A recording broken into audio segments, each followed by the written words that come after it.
moi, une exposition, c'est comme une pièce de théâtre, quelque part.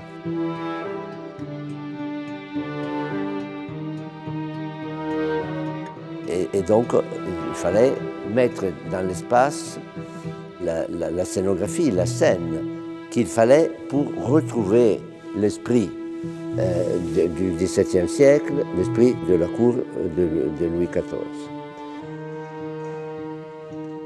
Dans une dramaturgie, il y a bien sûr des personnages, et nos personnages sont les sculptures, sont les tableaux, sont les objets que vous voyez, et il faut que tous ces personnages puissent dialoguer ensemble.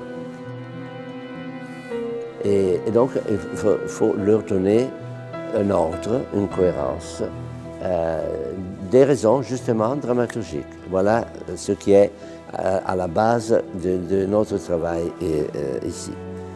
D'autre part, j'avais envie que les salles puissent être montrées dans leur architecture. C'est-à-dire, d'habitude, on cloisonne les salles pour avoir beaucoup plus de surface pour exposer les œuvres.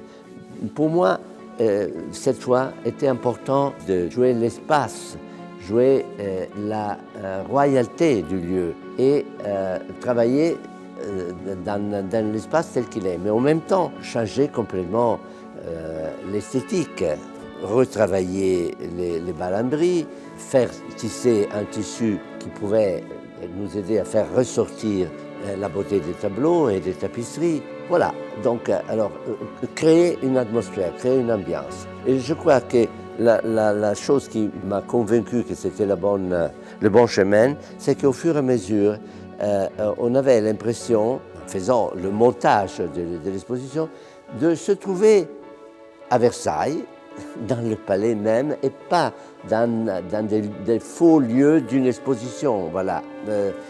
C'est ça qui était vraiment le but. Faire semblant que tout ce qu'on voit a toujours été là, n'a jamais changé dans le temps.